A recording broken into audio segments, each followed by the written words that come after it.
Hello and welcome to Car Solutions online store. In this video, we are going to talk about new navigation boxes that fit cars with Toyota Touch 2 head units. Very often, when producing a new Toyota car, be it a premium class car or a more affordable one, the manufacturer does not equip it with a navigation box, which ends up coming as a separate piece of equipment.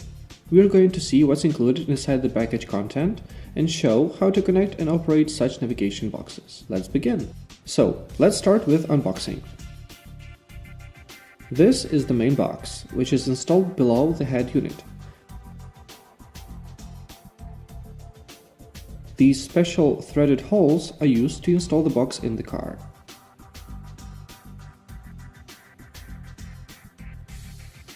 Also, there are several connection cables. Additional USB cable. As a result, you will have two USB ports. The OEM one, which is usually located under the armrest or below the monitor, depending on the car, and the other one that can be used to connect USB drives, 3G dongles, and stuff like that. Also, an LVDS cable for connecting the box to the monitor, a power cable. The box is powered up from the monitor. All connections are plug and play. And finally, a GPS antenna with several screws.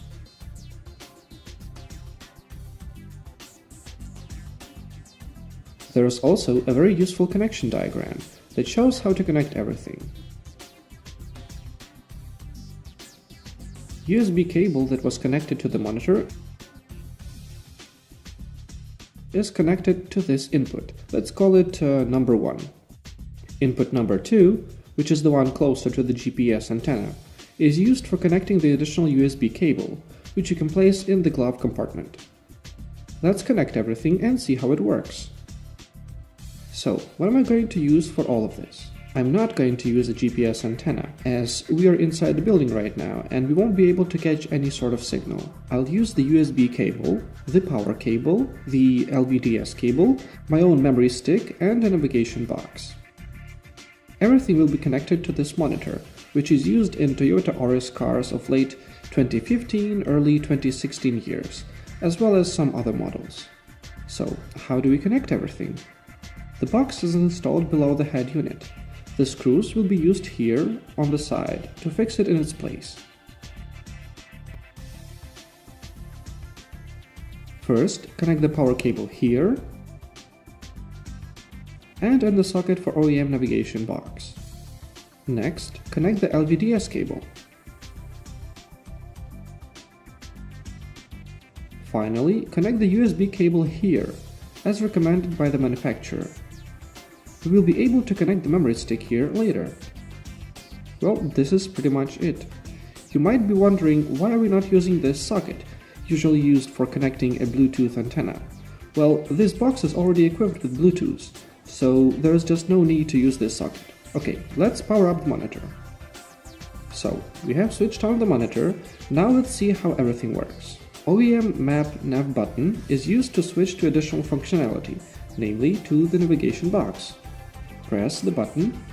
The software that you have chosen in the settings will appear automatically. How to do this in the settings? Easy. Go to Setup. This is actually not the OEM menu screen, but the menu screen of the navigation box. However, all OEM functions can be still controlled from this menu.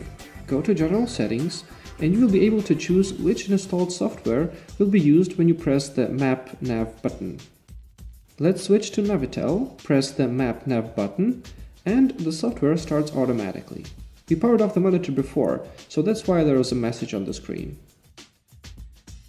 Another very cool thing to mention, the software supports touch control. The developers tried their best to accomplish almost the impossible.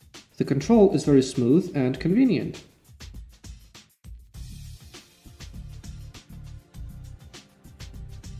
Another feature that I would like to show you is playing media content from the memory stick, which can be connected either to the OEM USB input or the additional USB cable.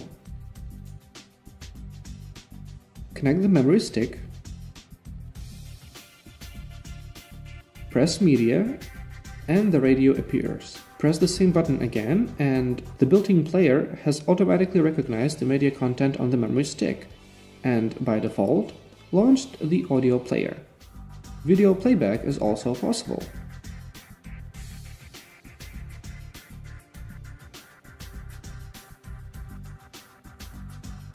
Press this small button here, and we have now switched to video playback. The video is automatically in full screen. Using the OEM buttons, we can switch between videos, rewind or skip forward, increase or decrease the volume.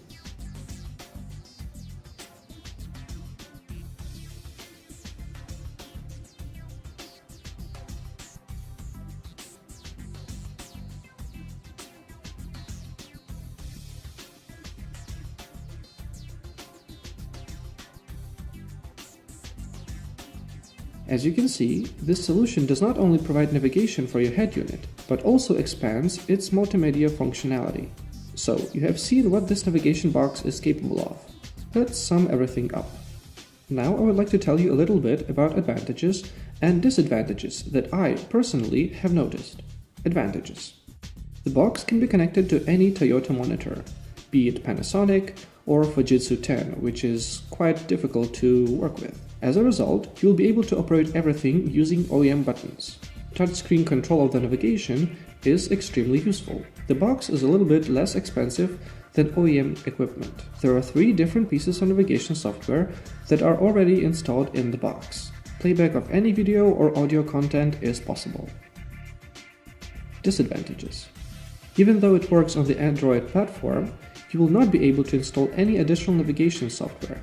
It can be done only by the manufacturer. Well, that's it for the disadvantages, I guess. This is pretty much it. Like the video if you enjoyed it. If you have any additional questions, don't hesitate to leave a comment either under the video or under the product description on our website, or simply write us an email, whatever works for you. Take care and see you in the next video.